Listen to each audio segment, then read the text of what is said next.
আমন্ত্রণ দীপ্ত সংবাদে আপনাদের সাথে আছি আমি ইয়াসমিন সুমনা।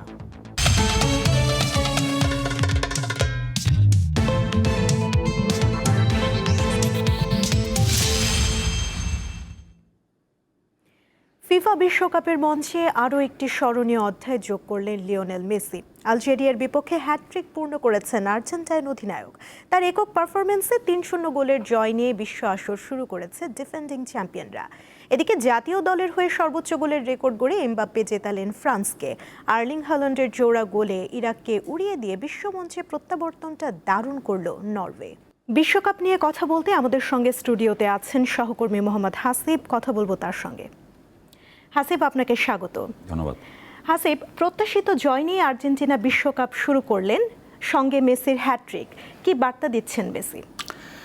আসলে এমনটাই হওয়া উচিত এবং এমনটাই হওয়ার কথা ছিল, যদিও ইতিহাসটা একটু ভিন্ন ছিল। কারণ 1978 বিশ্বকাপে যখন প্রথমবার যখন আর্জেন্টিনা জেতে, তারপরে 4 বছর পরে বিশ্বকাপে কিন্তু আর্জেন্টিনা জয় পায়নি। আবার 86 বিশ্বকাপ দ্বিতীয়বার জয়ের পরে কিন্তু 90 বিশ্বকাপ শুরুটা আর্জেন্টিনা জয় পায়নি।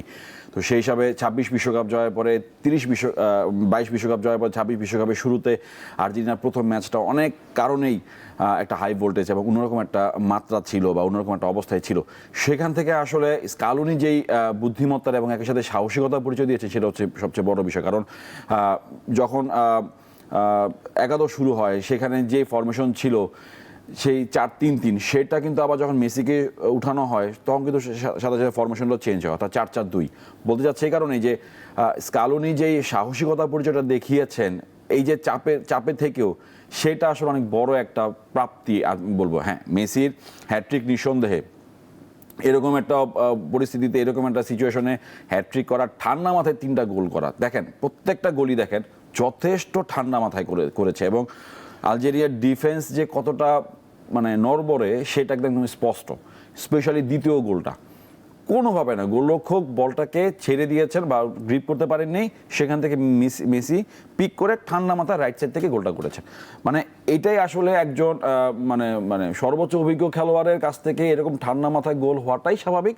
এবং যে পারফরমেন্সটা মেসি দেখিয়েছেন, এটাই হচ্ছে বিশ্বকাপের সৌন্দর্যটা। এবং তার আগে যে ফ্রান্সের ম্যাচ ছিল, এমবাপ্পে দারুণ খেলেছেন, নরওয়ে ম্যাচ ছিল, আর্লিং হাল্যান্ডও দারুণ খেলেছেন, কিন্তু সব কিছুকে ছাপিয়ে যদি আপনি মোমেন্ট অফ দ্য ডে চিন্তা করেন, মোমেন্ট অফ দ্য ম্যাচ চিন্তা করেন, মেসির এই পারফরমেন্স এবং একই সাথে হচ্ছে আর্জেন্টিনার যে দলগত এবং স্কালোনি যে নৈপুণ্য, তার বুদ্ধিমত্তা কোচিংয়ের দিক থেকে, সেটা আসলে একদম স্পষ্ট। এবং এটাই আসলে বিশ্বকাপের সৌন্দর্যটা। এবং এখন আসলে আর্জেন্টিনা কিনে একটা বড় রকমের আশা করাই যায়, সবসময় থাকবে দর্শকদের সমর্থকদের, কিন্তু সেই আশাটা বা সেই মাত্রাটা আরও বেড়েছে নিঃসন্দেহে। আর এদিকে ফ্রান্সও বড় ব্যবধানে জিতেছে, লড়াইটা নিশ্চয়ই জমবে এবার। অবশ্যই এমবাপ্পের কথাটা আসলে একটু আগে কথা প্রসঙ্গে বলছিলাম যে এরকমই আসলে যেটা হয় যে দেখেন, সেনেগাল ফ্রান্সের ম্যাচ, সেখানে আসলে অনেক ইতিহাস ছিল। 2002 বিশ্বকাপের কথা গতকালকে থেকে বলা হচ্ছিল যে এবার লাস্ট ব্রাজিল বিশ্বকাপ জেতে। সেই সব হিসেব পরিসংখ্যান বিবেচনা করে আসলে যেমনটা প্রত্যাশা থাকে, যে ফলাফল গোলের সংখ্যার দিক থেকে, সেটা আসলে পারফেক্ট। এবং এমবাপ্পের যেই নৈপুণ্যটা দেখেন, আমরা ফরাসি ক্লাবে তার পারফরমেন্স দেখেছি, অন্যান্য ক্লাবে তার পারফরমেন্স দেখেছি, অনেক সমালোচনা হয়েছে। সেখান থেকে বিশ্বকাপের মঞ্চটা এমন একটা জায়গা, এটা আসলে সব প্রশ্নের উত্তর দেওয়ার জায়গা।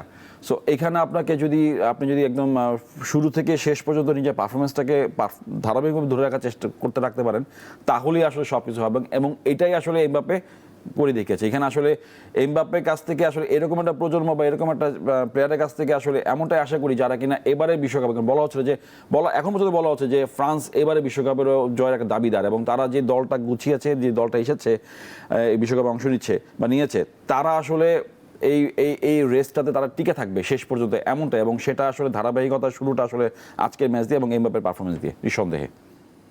হাসিব, আপনাকে ধন্যবাদ। আমরা আবার স্টুডিওতে ফেরত যেতে যাচ্ছি। কুড়িগ্রামের রৌমারী সীমান্তে টানা 3 দিন ধরে নারী শিশু সহ 9 জন অবস্থান করছে। এখনো পর্যন্ত তাদের বিষয়ে কোনো সমাধান হয়নি। একদিকে বিএসএফ, অন্যদিকে বিজেপি, মাঝখানে শূন্য রেখার খোলা আকাশের নিচে মানবেতর জীবন কাটাচ্ছে 9 জন মানুষ। এর আগে গত 14 জুন সকালে বিএসএফ 9 জনকে বাংলাদেশে ঠেলে দেওয়ার চেষ্টা করে, তবে বিজিবির বাধায় তারা শূন্য রেখায় অবস্থান নিতে বাধ্য হয়। এর মধ্যে পতাকা বৈঠক অনুষ্ঠিত হলেও বিএসএফ তাদেরকে ফেরত নিতে অস্বীকৃতি জানায়।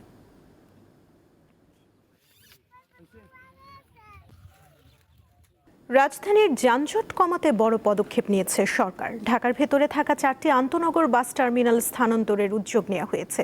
যাত্রীদের আশা, এতে প্রধান সড়কগুলোতে যানবাহনের চাপ কমবে এবং স্বস্তি ফিরবে যাতায়াতে। পরিবহন সংশ্লিষ্টরা বলছেন, পর্যাপ্ত অবকাঠামো নিশ্চিত না করে টার্মিনাল স্থানান্তর করলে নতুন ভোগান্তিও তৈরি হতে পারে।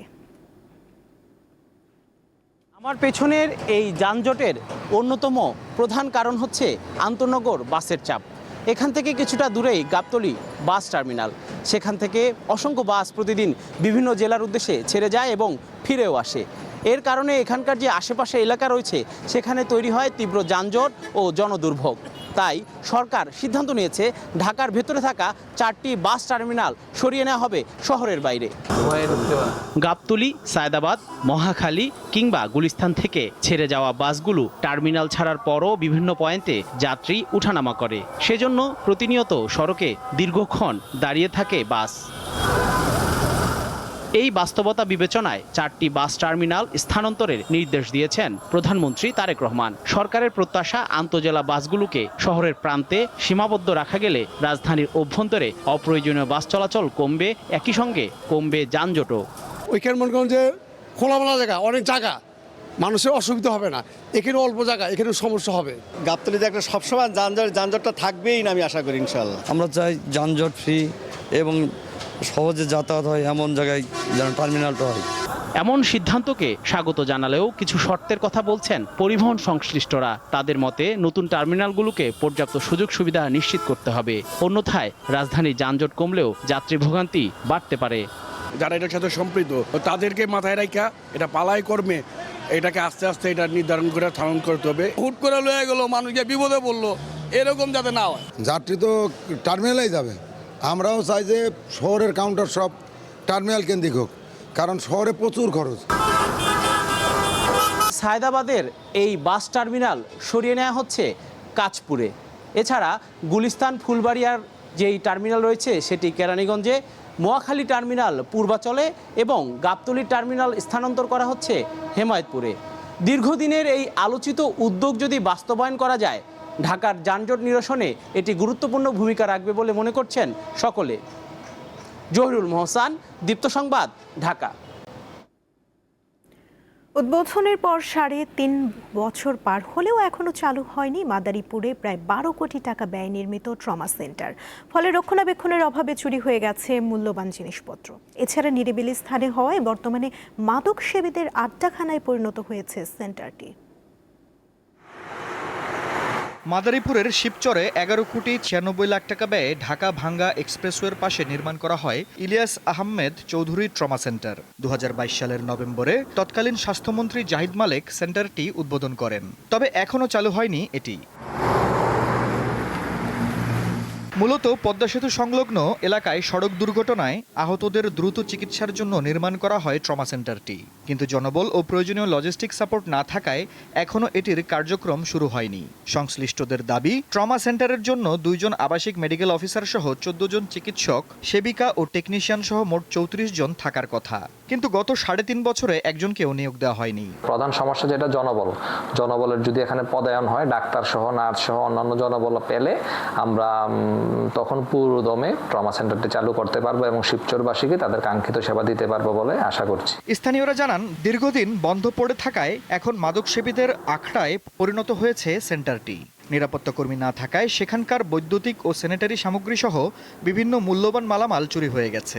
হাই রোডের বাসে অ্যাক্সিডেন্ট করলে মনে করেন সাথে সাথে এখানে যদি এটা উদ্বোধন হইতো, এটার সাথে সাথে আনা যেত। আনা গেলে দেশের সবারই এটা হুঁকারি হতো। এই যে চোরে ধরে সব মাল সামানা নিয়ে গেল, কত কোটি কোটি টাকার মাল ওই ছিল, আবার এই জিনিসটা নাই। মানে যেইভাবে আমাকে জিনিসটা আমরা চাই তাড়াতাড়ি হলে আমাকে খুব সুবিধা হবে। এত বড় একটা হাসপাতাল থাকা সত্ত্বেও এটার কার্যক্রম চালু হয় নাই। সরকার যদি এই হাসপাতালটি চালু করে দেয়, তাহলে এই হায়ার যত রোগী আছে, রোগীটি এখানে দ্রুত চিকিৎসা নিতে পারবে।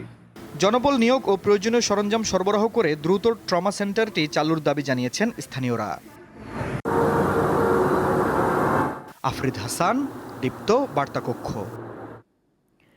লক্ষ্মীপুরের রামগঞ্জে ফরিদ আহমেদ ভুঁইয়া একাডেমির হোস্টেলে থাকা ৮ম শ্রেণীর ছাত্র মেহেদী হাসানের মৃত্যুকে কেন্দ্র করে প্রতিষ্ঠানে ব্যাপক হামলা ও ভাঙচুর চালিয়েছে বিক্ষুব্ধ এলাকাবাসী।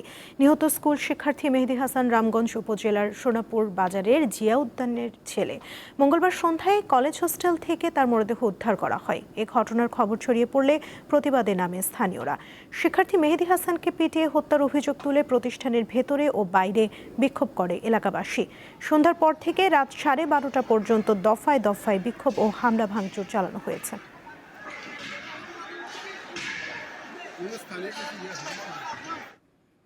আন্তর্জাতিক প্রসঙ্গ। যুক্তরাষ্ট্র ও ইরানের মধ্যে শান্তি চুক্তি ঘোষণার পরও লেবাননে থামছে না ইসরায়েলি হামলা। আর এই হামলা না থামালে ইসরায়েলকে কঠোর জবাব দেওয়ার হুঁশিয়ারি দিয়েছে ইরান। আল জাজিরা জানিয়েছে, যুদ্ধবিরতি ও শান্তি আলোচনা চলার মধ্যেই লেবাননের দক্ষিণাঞ্চলে একাধিক ইসরায়েলি হামলায় অন্তত 4 জন নিহত হয়েছে। যুদ্ধবিরতি চুক্তির অংশ হিসেবে লেবাননে ইসরায়েলি হামলা বন্ধের কথা বলা হলেও ইসরায়েল তা মানতে নারাজ। এতে করে চুক্তি নিয়ে দেখা দিয়েছে সংশয়। এদিকে লেবাননে ইসরায়েলের হামলা নিয়ে খুশি নন মার্কিন প্রেসিডেন্ট ডোনাল্ড ট্রাম্প। ইসরায়েলের প্রধানমন্ত্রী বেনিয়ামিন নেতানিয়াহুকে আরও দায়িত্বশীল হতে হবে বলে মন্তব্য করেছেন তিনি। এছাড়া যুদ্ধবন্ধে ইরান ও যুক্তরাষ্ট্রের মধ্যকার চুক্তির দ্বিতীয় ধাপের দিকে এগোচ্ছে বলে জানিয়েছেন ট্রাম্প। মঙ্গলবার ফ্রান্সে G7 সম্মেলনে যোগ দিয়ে সাংবাদিকদের এ কথা বলেন তিনি।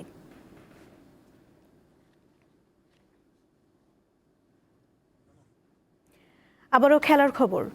ওয়ানডে সিরিজ জয়ের আত্মবিশ্বাস নিয়ে এবার অস্ট্রেলিয়ার বিপক্ষে টি-20 মিশনে মাঠে নামছে বাংলাদেশ। 3 ম্যাচ সিরিজের প্রথমটিতে আজ চট্টগ্রামে মুখোমুখি হবে দুই দল। ম্যাচ শুরু দুপুর 2টায়। স্বাগতিক স্কোয়াডে যোগ দিয়েছেন বাঁহাতি ওপেনার সৌম্য সরকার। ওয়ানডে সিরিজের শেষ ম্যাচে চোট পাওয়া অধিনায়ক লিটন দাসও আছেন দলে। বাংলাদেশের পেস আক্রমণে থাকছেন তাসকিন আহমেদ, মুস্তাফিজুর রহমান, শরীফুল ইসলাম ও নাহিদ রানা। অন্যদিকে মিচেল মার্শের নেতৃত্বে অস্ট্রেলিয়া দলে আছেন ট্রাভিস হেড, অ্যাডাম জাম্পা এবং কুপার কনলি। নারী টি-20 বিশ্বকাপে নেদারল্যান্ডসকে হারিয়ে দারুণ শুরু করা বাংলাদেশের প্রতিপক্ষ এবার অস্ট্রেলিয়া। লিডসে খেলা 3:30টায় অজিদের মুখোমুখি হবে নিগার সুলতানা জ্যোতির দল। টুর্নামেন্টের অন্যতম ফেভারিট অস্ট্রেলিয়ার বিপক্ষে জয়ের ধারাবাহিকতা ধরে রাখার কঠিন পরীক্ষা দিতে হবে মারুফা আক্তাদের।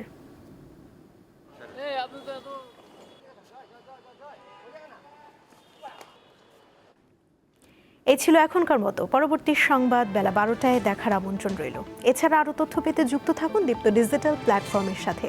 ধন্যবাদ সবাইকে।